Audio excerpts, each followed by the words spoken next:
Quanto è cambiato da quel derby risolto da un rigore sbagliato da parte di Bryan Gioè al 96esimo con quel doppio palo e una vittoria granata nel delirio del Ballarin, ma volendo quanto è cambiato da quel 6-0 di Coppa, vittoria e sconfitta storica che però paradossalmente ha cambiato le sorti del campionato.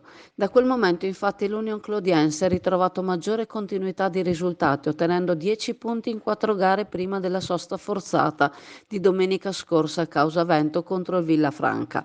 L'Adriese invece ha subito 2 sconfitte, pareggiando contro il Legnago, ma però ha ottenuto in settimana la semifinale di Coppa, a cui è seguita la vittoria di Montebelluna che ha rilanciato i polesani al terzo posto in classifica.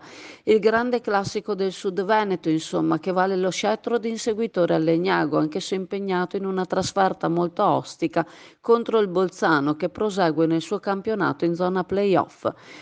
Vincere significa forse far fuori una diretta concorrente e lanciarsi.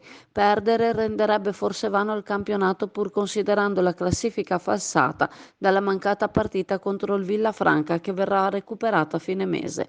Mister Andreucci, che potrà contare su una squadra carica e vogliosa di prendersi una rivincita dopo l'umiliazione dello 0-6 di Coppa, con i ranghi praticamente completi per cercare l'assalto a un Bettinazzi che nelle ultime 2 volte è stato violato, addirittura con un 2-5 nel 2021. Sarà un derby spettacolare, acceso in campo e sugli spalti al Bettinazzi, mai come oggi fuori i terzi.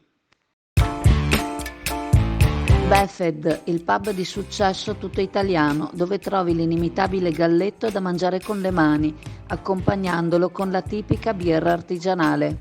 Il galletto è sano, genuino ed eccellente, garantito da filiera controllata Valle Spluga e la birra artigianale nasce dall'esperienza di maestri birrai Befed.